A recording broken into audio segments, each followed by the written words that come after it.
Hello everyone, मेरा नाम अमित कुमार है। आज के लेक्चर में हम पढ़ने वाले हैं। टॉपिक का नाम है फिक्शन। ठीक है।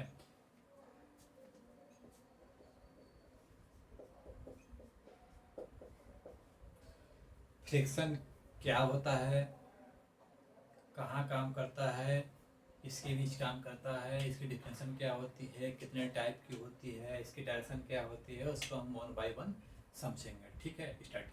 ठीक। जैसे दो बॉडी रखी हुई हैं। एक सपोज कि एक बॉडी किसी एक सरफेस पे रखी हुई है, तो ऑब्वियस सी बात है, दो सरफेस है, एक ब्लॉक का सरफेस है, बॉटम सरफेस, एंड से एक सरफेस है डाउन वाला सरफेस। इनके बीच एक कांटेक्ट फोर्स काम कर रहा होगा, और जो कांटेक्ट फोर्स होता है वो ये जो दो बॉडी के बीच है अब एक दूसरे के ऊपर काम करेंगे, बट उनकी जो डायरेक्शन होती है वो अपोजिट होती है। सिंपल सा कांटेक्ट कांटेक्ट फोर्स का। ठीक है।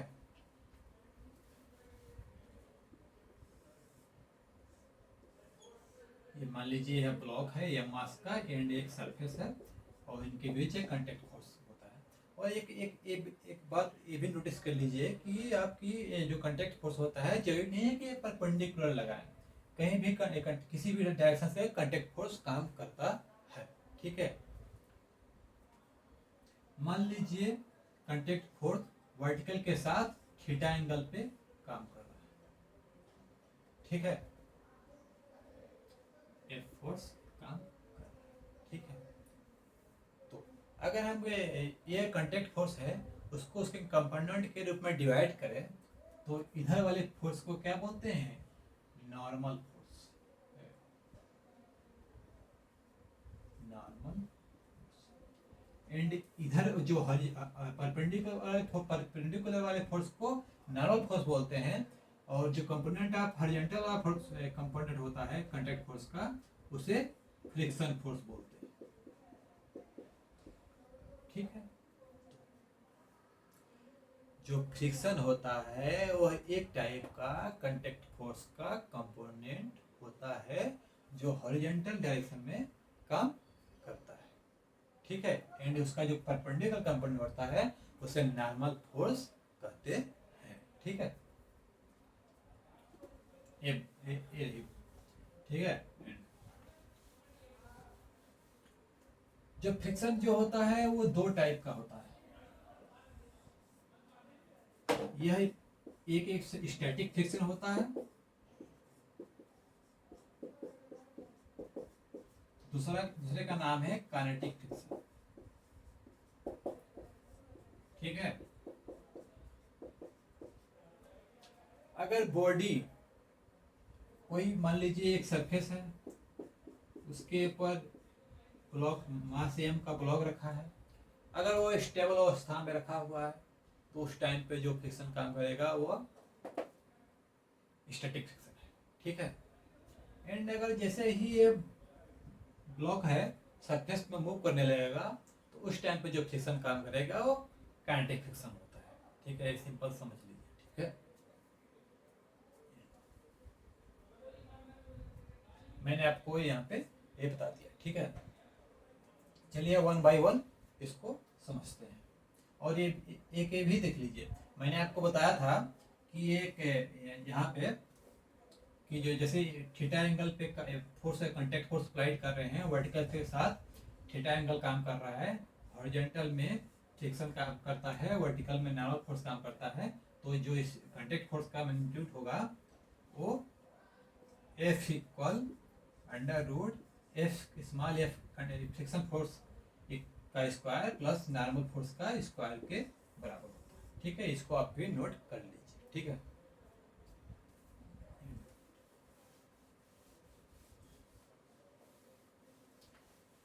चलिए समझते हैं काइनेटिक फ्रिक्शन।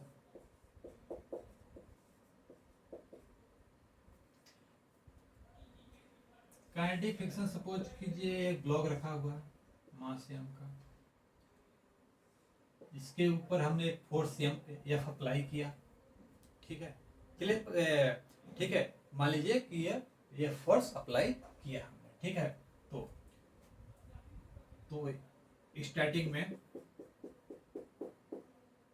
जो फ्रिक्शन फोर्स की जो वैल्यू होती है, काइनेटिक फ्रिक्शन की जो वैल्यू होती है, वो म्यू के इंटू एन होती है। ठीक है, और एक बार और नोटिस कीजिए, जो काइनेटिक फ्रिक्शन का जो डायरेक्शन होती है वो अप्लाइड फोर्स के अपोजिट डायरेक्शन में काम करता है। जैसे ब्लॉक अप्लाई मूवमेंट जो जैसे हो रहा है तो वह एक अपोजिट डायरेक्शन में काम करता है। जैसे मान लीजिए फोर्स अप्लाई की ए इस डायरेक्शन से मूव कर रहा है, तो जो फ्रिक्शन फोर्स होता है उसके अपोजिट में काम करेगा। ठीक है, और एक ये भी नोटिस कीजिए, फ्रिक्शन फोर्स बॉडी के मोशन को अपोज नहीं करता, बल्कि इसके रिलेटिव मोशन को अपोज करता है। ठीक है, ये नोट कर लीजिए, जो फ्रिक्शन फोर्स होता है बॉडी की जो ब्लॉक मूव कर रहा है किस सरफेस पे, तो उसके रिलेटिव मोशन सरफेस और ब्लॉक के रिलेटिव मोशन को अपोज करता है। ठीक है, एंड जो काइनेटिक फ्रिक्शन की जो वैल्यू होती है एफ के इंटू एफ के इक्वल म्यू के इंटू एन होता है। जो ये म्यू के जो होता है वो कोफिशिएंट ऑफ काइनेटिक फ्रिक्शन बोलते हैं। ठीक है, एफ के जो वैल्यू होती है, और जो कोफिशिएंट ऑफ काइनेटिक फ्रिक्शन की जो वैल्यू होती है वो नेचर ऑफ सरफेस पे डिपेंड करती है, सरफेस के नेचर पे डिपेंड करती है। अगर ये जो सरफेस है ये वाली अगर स्मूथ है एंड रफ है, स्मूथ के लिए जो kinetic coefficient of kinetic friction की जो वैल्यू होती है वो लेस होती है, एंड जो रफ सरफेस है उसके लिए कोफिशिएंट ऑफ काइनेटिक फ्रिक्शन की वैल्यू होती है वो हाई होती है। एंड ये भी नोट कीजिए, ये जो कोफिशिएंट ऑफ काइनेटिक फ्रिक्शन है ये बॉडी के एरिया शेप साइज पे डिपेंड नहीं करता है। ठीक है, ये भी नोट कर लीजिए। ठीक है, एंड मैंने आपको ये भी बताया कि जो ये जो बॉडी के मूवमेंट के अपोजिट डायरेक्शन में काम करता है काइनेटिक फ्रिक्शन। ठीक है, तो मैंने आपको फ्रिक्शन फोर्स बताया, काइनेटिक फ्रिक्शन फोर्स बताया कि कैसे काम करता है, कब काम करता है, जब बॉडी मूव करती है, मूवमेंट होता है तब काम करता है। मैंने अभी बताया मैंने आपको कि इसकी डायरेक्शन अपोजिट होती है, बॉडी के मूवमेंट के अपोजिट डायरेक्शन में होती है, एंड जो इसका मैग्नीट्यूड होता है इसकी जो वैल्यू होती है इतनी होती है, एंड इसका जो कोफिशिएंट ऑफ काइनेटिक फ्रिक्शन होता है ये बॉडी के सरफेस नेचर पे डिपेंड करती है, बॉडी के जो सरफेस होता है उसके नेचर डिपेंड करती है। ठीक है, तो मैंने आपको काइनेटिक फ्रिक्शन के बारे में बता दिया। ठीक है, चलिए समझते हैं स्टैटिक फ्रिक्शन। ठीक है, ये मैंने जो आपने बता दिया उसको आप नोट कर लीजिए।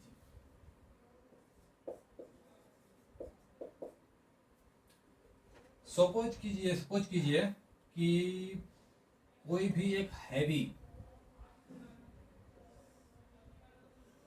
बहुत ज्यादा हैवी ब्लॉक किसी एक सरफेस पे रखा हुआ है। ठीक है, कोई एक पर्सन है, कोई पर्सन आदमी, हाथी समझ लीजिए, हाथी के कंपेरिजन जो इसका ब्लॉक का मास है वो बहुत ज़्यादा है, बहुत ज़्यादा। ठीक है, मान लीजिए स्टार्टिंग में कोई पर्सन यहाँ पे है। ठीक है, अगर ये आदमी इसके ऊपर पुश करने की कोशिश करता है, इसका जो आदमी का जो मास है स्मॉल एम है, इसका मास कैपिटल एम जो है बहुत भारी है। ठीक है, तो स्टार्टिंग में कितना भी फोर्स लगाएगा ये हैवी ब्लॉक जो है मूव करेगा ही नहीं, सिंपल सा, क्योंकि इसका मास ज्यादा है। ठीक है, यहाँ पे देखा गया कि ब्लॉक मूव ही नहीं कर रहा है, मतलब इसके सरफेस पे कोई एक फ्रिक्शन काम कर रहा है। ठीक है, ये स्टार्टिंग में रेस्ट पे रखा हुआ है, इसको हम चाह रहे हैं कि इसको हम पुश करें, बट ये पुश कर ही नहीं रहा है। इसका मतलब इसके अपोजिट डायरेक्शन में एक फोर्स काम कर रहा है। इसका मतलब उस फोर्स को क्या बोलते हैं? स्टैटिक फ्रिक्शन फोर्स बोलते हैं। ठीक है, एफ बोलते हैं।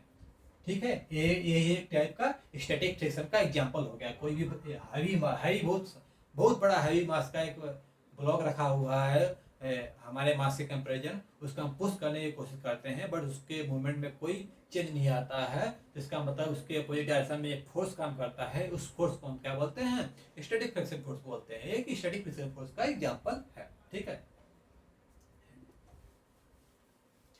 एंड जो स्टैटिक फ्रिक्शन की जो वैल्यू, स्टैटिक फ्रिक्शन फोर्स की जो वैल्यू होती है म्यू एस इंटू एन होती है।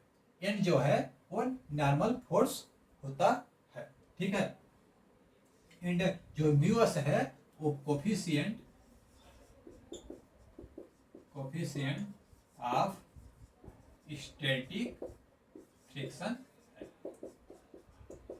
ये कैसे बॉडी सरफेस, जैसे ब्लॉक रखा हुआ है, यह मास का ये एक सरफेस पे है, तो ये एक सरफेस के नेचर पे डिपेंड करती है, ठीक है, न कि ये बॉडी के एरिया शेप साइज पे डिपेंड नहीं करता है। एक सरफेस के नेचर पे डिपेंड करता है कि रफ है कि स्मूथ है, ठीक है।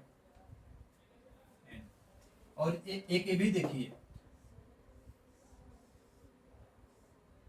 ये जो फ्रिक्शन फोर्स है, स्टैटिक फ्रिक्शन फोर्स जो है वह मोशन के अपोजिट डायरेक्शन में काम करता है, ठीक है। अगर स्टार्टिंग में रखा हुआ है यम मास का, तो ये अपोजिट डायरेक्शन में काम करता है। जैसे हम फोर्स लगाएंगे तो स्टैटिक फ्रिक्शन स्टार्टिंग में इसके मूवमेंट के अपोजिट डायरेक्शन में काम करता है। इधर इधर जैसे मूवमेंट इधर होना है तो इसके अपोजिट डायरेक्शन में काम करता है। और एक ये भी नोट कर लीजिए, जो स्टैटिक फ्रिक्शन होता है वेरिएबल होता है, सेल्फ एडजस्टिंग होता है, ठीक है। और ये भी देखिए, जो मैंने आपको बताया ना, F S equal mu S into N, ये इसकी मैक्सिमम वैल्यू होती है, ठीक है। मैक्सिमम वैल्यू मतलब फ्रिक्शन स्टैटिक फ्रिक्शन की वह मैक्सिमम वैल्यू जिसके अपोजिट में कोई फोर्स लगाते हैं तो बॉडी मूव करने लगती है, उस फ्रिक्शन को लिमिटिंग फ्रिक्शन बोलते हैं, ठीक है। लिमिटिंग, ठीक है। चलिए समझते हैं कैसे सेल्फ एडजस्टिंग फोर्स है, ठीक है। मान लीजिए एक ब्लॉक रखा हुआ, ठीक है। ये मान लीजिए कोफिशिएंट ऑफ स्टैटिक फ्रिक्शन 0.3 है, ठीक है। 10 kg का मास है और नॉर्मल फोर्स से काम कर रहा है। एंड हमने स्टार्टिंग में एफ फोर्स अप्लाई किया, ठीक है, इस ब्लॉक के ऊपर अप्लाई किया। एंड इसके ऊपर एफ एस जो होता है इसके अपोजिट में काम करेगा, ठीक है। हमें पता है F S equal mu S into N होता है, बट यहाँ पे नॉर्मल फोर्स ऊपर डायरेक्शन में काम करता है एंड वेट जो है नीचे की तरफ काम करेगा, तो एन इक्वल एम जी लिख सकते हैं, ठीक है। And mu S into ji into N, sorry mu S into N equal m ji. Mu S की वैल्यू यहाँ पुट करेंगे, एम की वैल्यू यहाँ पुट करेंगे, जी की वैल्यू 10 पुट करेंगे मीटर पर सेकंड स्क्वायर, तो हमें 10 टू 10 100 एंड 30 न्यूटन का फोर्स स्टैटिक फ्रिक्शन का हमें मिल जाएगा, ठीक है। मान लीजिए स्टार्टिंग में हमने 25 न्यूटन का फोर्स लगाया, ठीक है। बट इसका जो स्टैटिक फ्रिक्शन है, जब बॉडी रेस्ट पे रखे हुई है, जो स्टैटिक फ्रिक्शन होता है जो उसके मोशन को अपोज करता है, उसकी वैल्यू ज़्यादा है अप्लाइड फोर्स से, तो क्या करेगा ब्लॉक, क्या करेगा, इस सरफेस पे मूव करेगा ही, ठीक है। मान लीजिए एफ जो है इसका एक्सेलरेशन, जिसे हम इस पे फोर्स लगाते हैं तो इस ब्लॉक में एक्सेलरेशन आएगा, इसका एक्सेलरेशन का एक कॉलम लगा लेते हैं। एंड या फिर स्टैटिक फ्रिक्शन की जो वैल्यू एक कॉलम लगा लेते हैं, कॉलम में लिख लेते हैं, ठीक है। स्टार्टिंग में मैंने 25 लगाया, बट 25 जो फ्रिक्शन फोर्स की जो वैल्यू है वो अप्लाइड फोर्स से कम है, तो इसके बॉडी में कोई मूवमेंट नहीं आएगा। मूवमेंट आएगा नहीं तो एक्सेलरेशन क्या होगा, बट ब्लॉक का 0 हो जाएगा, या फिर से इंटू 25 हो जाएगा। यानी जैसे जैसे अप्लाइड फोर्स की वैल्यू मान लीजिए 29.99 करते हैं, बट यहाँ पर भी देखा गया कि जो फ्रिक्शन फोर्स के अप्लाइड फोर्स की जो वैल्यू है फ्रिक्शन फोर्स से ज़्यादा है, फ्रिक्शन स्टैटिक फ्रिक्शन की वैल्यू से कम है अप्लाइड फोर्स की वैल्यू, तो बॉडी में कोई मूवमेंट आएगा या नहीं। स्टैटिक फ्रिक्शन उसके मूवमेंट को अपोज करेगा, तब पर भी बॉडी में कोई मूवमेंट नहीं आएगा, तो तब पर भी उसका एक्सेलरेशन क्या होगा, 0 आ जाएगा। एंड स्टैटिक फ्रिक्शन की वैल्यू आएगी 29.9। अब जैसे हम अप्लाइड फोर्स की वैल्यू स्टैटिक फ्रिक्शन की फोर्स की वैल्यू से ज़्यादा अप्लाई करेंगे, जैसे 30 न्यूटन का है, फिर हम 30.1 से अप्लाई करेंगे, तो क्या होगा, बॉडी में मूवमेंट आएगा, तब उसका उसमें एक्सेलरेशन आएगा, तब एक्सेलरेशन की वैल्यू 0 नहीं होके कि फाइनाइट वैल्यू होगी, ठीक है। यह एक फाइनाइट वैल्यू आ जाएगी, ठीक है। एंड 30, ठीक है, अब 30 आ गई, ठीक है। अब जैसे जैसे हम इसकी वैल्यू अप्लाइड फोर्स की वैल्यू 32 35 करेंगे, तब स्टैटिक फ्रिक्शन गायब होने लगेगा। तब ये स्टैटिक फ्रिक्शन किस में कन्वर्ट हो जाएगा, काइनेटिक फ्रिक्शन में कन्वर्ट हो जाएगा। काइनेटिक फ्रिक्शन को भी दूर रखते हैं हम लोग, ठीक है। तो जैसे जैसे हम 32 35 न्यूटन लगाते जाएंगे, तो उससे 30 20.9 25, जैसे जैसे हम अप्लाइड फोर्स की वैल्यू उसके लिमिटेड अब गिवन स्टैटिक फ्रिक्शन फोर्स से ज़्यादा लगाते जाएंगे, वैसे वैसे स्टैटिक फ्रिक्शन फोर्स की वैल्यू क्या होती जाएगी, कम होती जाएगी। इसका मतलब ये है कि जैसे जैसे ये जो फ्रिक्शन फोर्स होता है वो अप्लाइड फोर्स के अकॉर्डिंग अपने वैल्यू को क्या करता है, एडजस्ट करता है, ठीक है। ये समझना आगे, ठीक है। एंड जो जो F S equal mu s into m होता है, ये स्टैटिक फ्रिक्शन की मैक्सिमम वैल्यू होती है, ठीक है। अगर इससे हम ज्यादा फोर्स अप्लाई करते हैं, अप्लाइड फोर्स लगाते हैं, तभी भी तब तब ब्लॉक जो होगा, ये ब्लॉक जो है ये मूव करने लगेगा, ये इसलिए, ठीक है। सो तो मैंने स्टैटिक फ्रिक्शन मैंने आपको बताया कि एग्जांपल मैंने बताया कि हैवी सा ब्लॉक है, वो एक टाइप का स्टैटिक फ्रिक्शन का एग्जांपल है। मैंने आपको बताया कि ये एग्जांपल से बताया कि ये एक सेल्फ एडजस्टिंग फोर्स होता है। एंड मैंने आपको ये भी बताया जो स्टैटिक फ्रिक्शन जो होता है उसके अपोजिट डायरेक्शन में काम करता है मूवमेंट के, ठीक है। तो मैंने आपको स्टार्टिंग में यही बताया था, स्टैटिक फ्रिक्शन इनिशियली लगता है जब बॉडी रेस्ट पे रहती है, तब उसमें सरफेस में कोई स्लिपिंग मूवमेंट नहीं होता है, ठीक है। तो मैंने आपको काइनेटिक फ्रिक्शन बताया, स्टैटिक फ्रिक्शन बताया, ठीक है। चलिए एक एग्जांपल से समझते हैं।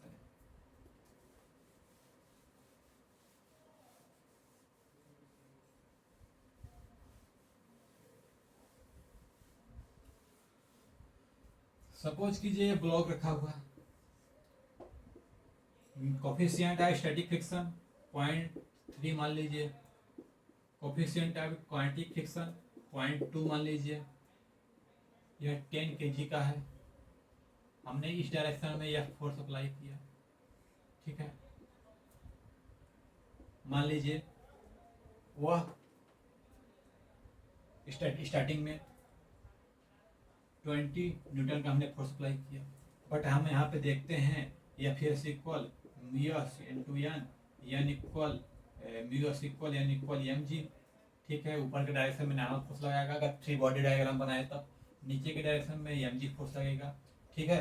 तो म्यूएस कितना है 0.3 है, एम कितना है 10 kg है, जी एक्सेलरेशन की वैल्यू मान लेते हैं 10 है मीटर पर सेकंड स्क्वायर, तो इसका 30 न्यूटन आ जाएगा, ठीक है।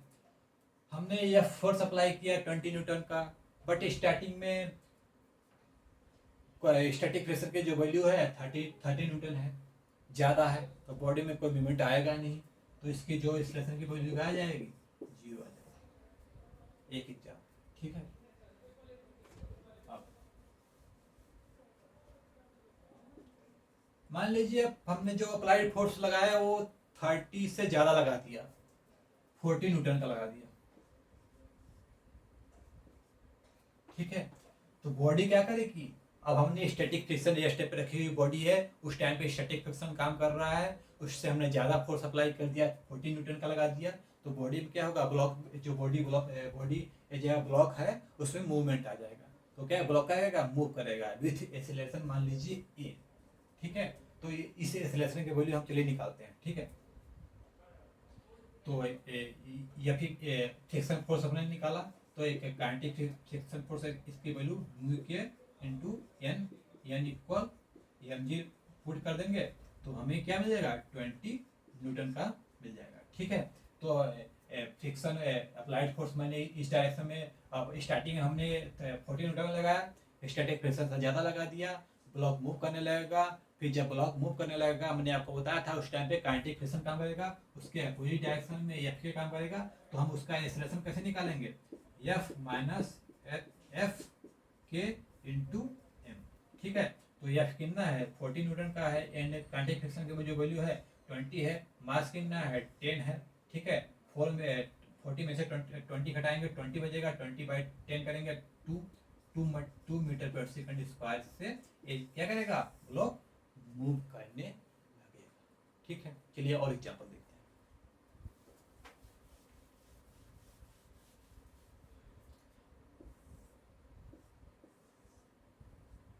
सपोज के लिए स्टार्टिंग में बस 0.3 रखते हैं हम लोग बेसिक से, ठीक है। 10 kg फिर मान लेते हैं। मान लीजिए इधर एफ जो फोर्स है 100 न्यूटन का लगा दिए, इधर फोर्स जो है 10 न्यूटन का लगा दिए, ठीक है। और हमने निकाला एफ एस की जो वैल्यू है μs/n नॉर्मल ऊपर काम करेगा, वेट नीचे काम करेगा। फ्री बॉडी डायग्राम जब बनाते हैं तो इसकी जो वैल्यू आएगी 30 न्यूटन आएगी, एंड जो एफ के आएगा म्यू के इंटू एन, एंड जो होती है म्यू के इंटू एम जी करेंगे तो हमें क्या मिलेगा, एफ के की वैल्यू जो आएगी 20 न्यूटन की आ जाएगा, ठीक है। अब यहाँ पे देखिए स्टार्टिंग में बॉडी ब्लॉक रेस्ट पे रखा हुआ है, उस टाइम पे जो फ्रिक्शन स्टैटिक फ्रिक्शन काम करेगा 30 न्यूटन का काम करेगा। बट हमने अप्लाई किया 100 न्यूटन का फोर्स इधर, 10 न्यूटन का फोर्स हमने इधर अप्लाई किया,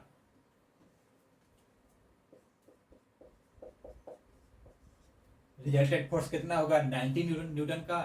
तो हमने देखा स्टैटिक फ्रिक्शन से हमने ज्यादा अप्लाइड फोर्स अप्लाई किया, तो यहाँ पे क्या है बॉडी ब्लॉक क्या करेगा, मूव करने लगेगा, तो ठीक है। और जैसे मूव करने लगा उसका हम एक्सेलरेशन ज्ञात कर सकते हैं, जैसे ये ए इक्वल एफ माइनस एफ के इंटू एम, ठीक है। या फिर रिजल्टेंट फोर्स कितना है F1 माइनस F2, 100 में 10 घटा देंगे 90 बचेगा, यहाँ पे 90 रखेंगे, एंड एफ के कितना है 20 है, बाई 10 रखेंगे तो 90 में से 20 घटा देंगे 70 आ जाएगा, 70 बाई 10 करेंगे 10 घटने का जाएगा, 7 मीटर पर सेकंड से यह भागने लगेगा, ठीक है।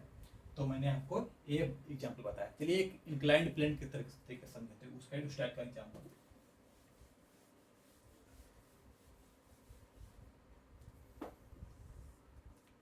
ये एक इंक्लाइंड प्लेन है, यहाँ मास रखा हुआ है, ये मास रखा हुआ है, ठीक है। तो हमें पूछा है, मान लीजिए कि इसका कोफिशिएंट जो फ्रिक्शन जो है म्यू है, कोफिशिएंट ऑफ फ्रिक्शन म्यू है, ठीक है। तो एम जी इधर काम करेगा, ये थीटा एंगल होगा, ठीक है। तो एक नॉर्मल वाला कंपोनेंट आएगा और एक हॉरिजॉन्टल वाला कंपोनेंट आएगा, ठीक है। तो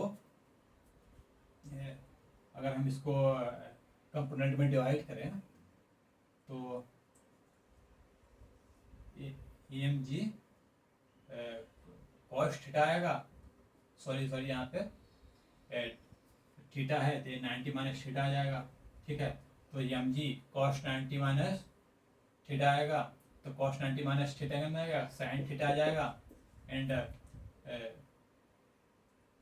इधर वाला जो कंपोनेंट आएगा एम जी कॉस थीटा आ जाएगा, एंड नॉर्मल इधर काम करेगा तो नॉर्मल की जो वैल्यू आएगी एम जी कॉस थीटा के बराबर आ जाएगी, ये वाला इसको बैलेंस कर लेगा, एंड इसके अपोजिट डायरेक्शन में क्या काम करेगा, काइनेटिक फ्रिक्शन काम करेगा, ठीक है। एंड काइनेटिक फ्रिक्शन की वैल्यू आ जाएगी म्यू इंटू एन आ जाएगी, म्यू काइनेटिक फ्रिक्शन म्यू के इंटू एन आ जाएगी, और ये म्यू के कितना है, म्यू के म्यू है, एंड एन क्या है एम जी कॉस थीटा है,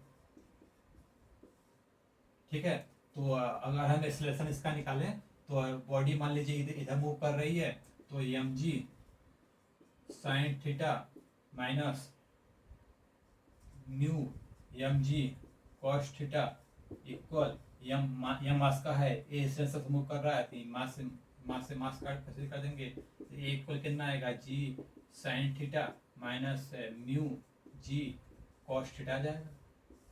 इस तरीके से हम ऐसा निकाल सकते हैं। ऐसे कई सारे एग्जाम्पल हैं, उसमें पूछ देगा कि इसके सरफेस का coefficient of static kinetic friction इतना है, और उसका हमें एक्सेलरेशन बताओ। इसके तरीके से हम बॉडी का एक्सेलरेशन हम निकाल सकते हैं आराम से। So thank you for watching the video. अच्छा, आप आशा करता हूँ आपको ये वीडियो अच्छा लगा होगा।